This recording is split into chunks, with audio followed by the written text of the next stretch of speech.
Bom dia a todos, meus amigos, minhas amigas.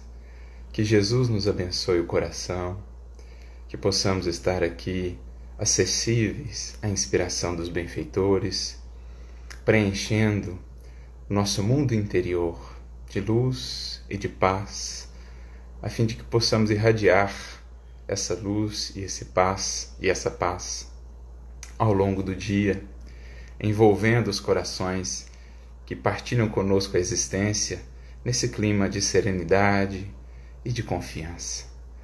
O nosso abraço a todos que estão aqui conosco, a Taniela, a Liette, a Doris, a Giovana, um grande abraço, querida. Quem mais aqui? A Laila, a Shirley, aqui no Instagram. No Facebook também já está aqui conosco a Maura, né? A Estela.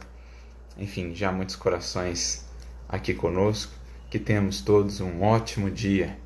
E para começar esse nosso dia, buscamos lá a migalha de número 17, intitulada Ante o Além, em que o benfeitor Emmanuel vai nos convidar a refletir nas bênçãos de consolação que o Espiritismo e que o Evangelho de Jesus nos trazem, na medida em que nos abrem os véus do infinito e da imortalidade para além do sepulcro, para além do túmulo, quando, mais propriamente, no Consolador prometido, as vozes dos imortais se fizeram ouvir por todo o mundo, nos dizendo: a morte não existe. Tomba o corpo, segue o espírito caminheiro da eternidade. É preciso aprendamos a nos nutrir desses horizontes infinitos que Jesus nos abriu com a mensagem inesquecível da sua ressurreição, da vida que sempre triunfa sobre a morte, para que aprendamos, assim consolados, assim inspirados por esses horizontes infinitos, seguir sempre, quaisquer que sejam as lutas, quaisquer que sejam os desafios. E então ele diz: a vida não termina onde a morte aparece. Me recordo de um pequenino verso de Rabindranath Tagore, o grande poeta indiano, em que ele diz: morre a flor, nasce a semente. Morre a semente, nasce uma nova planta. E assim a vida segue o seu caminho, sempre mais forte do que a morte. A morte, quando enxergamos a vida pelos olhos do Espírito, é simples transposição, é simples mudança de experiências, é simples convite da vida a novos horizontes de trabalho, a novos horizontes de realização. Lembramos agora há pouco da ressurreição de Jesus, dessa lembrança da Páscoa, dessa mensagem que não pode ser por nós esquecida, de que a vida é, de fato, a grande vencedora na criação. Tudo vive, tudo é vida, e morte é simples transição. Não transformes saudade em fel dos que se foram.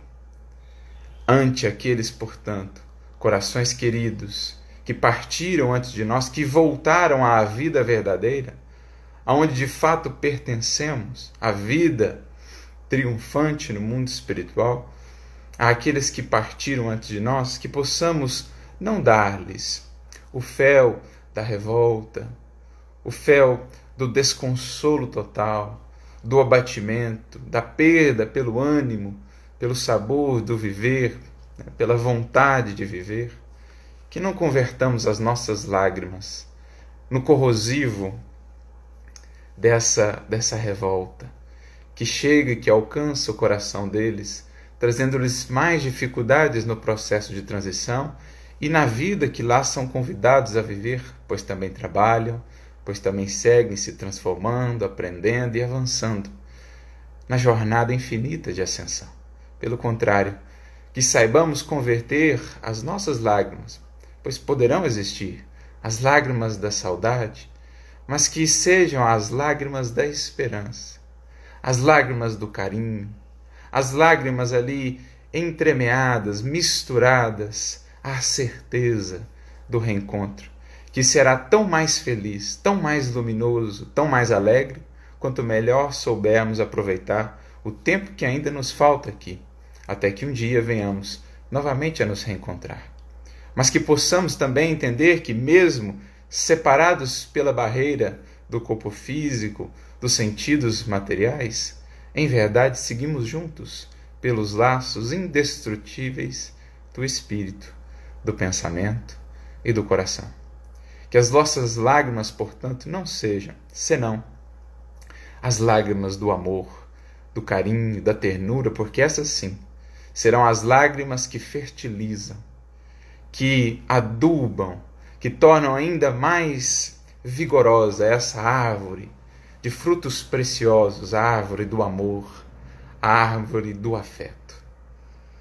Eles, os que partiram antes de nós, seguem contigo, conquanto de outra forma, e diríamos mais, muitas vezes até mais próximos, pelas possibilidades ampliadas que a vida lá, em espírito de fato, lhes permite.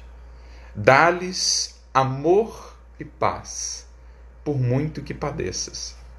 Ou seja, por mais difícil se nos pareça esse distanciamento, entendamos realmente a proposta do amor, do amar, a de nos felicitarmos com aquilo que é o necessário para aqueles que amamos, a de nos felicitarmos com a vontade de nosso Pai para com aqueles que amamos, porque há um amor que os ama mais do que nós. E quando aprendemos a amar esse amor, o amor de nosso Pai, o Criador, aprendemos a amar também, a nos resignar, a compreender, aquilo que Ele define, aquilo que Ele orienta como caminho para cada um de seus filhos. É preciso entendamos, de fato, se os amamos, que lá, se foram chamados de retorno a essas infinitas moradas da casa do Pai, lá estarão vivendo as experiências mais propícias, segundo os desígnios do alto, para que sejam mais felizes. E não é isso o que deveria ser o objeto do nosso amor? A felicidade do ser amado? Não estaremos nós criando barreiras para essa felicidade se quiséssemos que aqui ficassem conosco, ao invés de atenderem aos chamados ou ao chamado do Pai? Não seria antes egoísmo do que efetivamente amor? Portanto, que saibamos nos alegrar com a vontade divina a conduzir, a expressar-se na vida daqueles que amamos, e saibamos, por mais que isso nos traga dificuldades, por mais que isso nos traga aí uma certa dor ao coração, saibamos entregar, transformar essas dores num amor ainda mais depurado, num amor que confia ainda mais por amar ao amor muitas vezes não amado, o amor de nosso Pai. Eles também te esperam, os que estão de lá, procurando amparar-te. Todos estamos juntos na presença de Deus. Aqueles, portanto, que aprendem a amar em Deus, aprendem a entender também, e mais do que isso, a sentir, que para o amor não há espaço, não há tempo, não há distância. Nada pode, de fato, abafar o amor. Nada pode abafar essa força divina que supera até mesmo a morte, porque aqueles que amam passam a viver já em clima de eternidade. E onde quer que estejam, sentem-se um ao outro, fortalecem-se um ao outro, inspiram-se um ao outro. É essa a nossa busca, que possamos de fato, aprendendo com Jesus, a vibrar nesse clima de vida eterna, a vivermos enquanto espíritos como aqueles que já entenderam a fala de Paulo: onde está, ó morte, a tua vitória?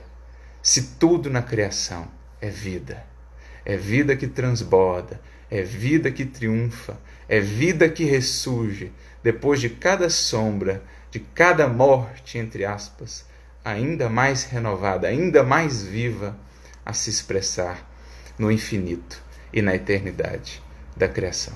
Aprendamos a amar em Deus e então aprenderemos a amar todos os nossos, a todos aqueles que amamos, já nesse clima da eternidade, convertendo as lágrimas que possam existir, as lágrimas da saudade, nas lágrimas, no adubo, no fertilizante da esperança e da serenidade que fará do reencontro um sublime momento de alegria e de reconforto, e que nos inspirará a aproveitar os momentos que nos distanciam ainda desse reencontro, para consolidar ainda mais luz e mais felicidade em nosso coração e certamente no coração daqueles que nos esperam do lado de lá. Era essa a nossa reflexão de hoje, que saibamos de fato comungar com a imortalidade, que saibamos viver nesse clima de eternidade, preparando sempre e cada vez mais laços vigorosos que permanecerão conosco a nos sustentar aonde quer que estejamos no infinito da criação de Deus. O nosso abraço aqui aos amigos e amigas que nos acompanharam, a Cleo, a Fran, a Eliane, a Indira, um grande abraço, querida. A Marcélia, a Paula. Querida, um grande abraço, Paula. Pro Helder também. A Alba Rocha, a Patrícia, aqui no Face a Lígia, o Francisco, a Solange, a Geninha, a Dora, enfim. Que Deus lhes abençoe. Um ótimo dia para todos, repleto de luz e de paz. E que por onde passarmos, possamos semear vida, a certeza dessa vida que sempre triunfa. Um grande abraço a todos e até amanhã.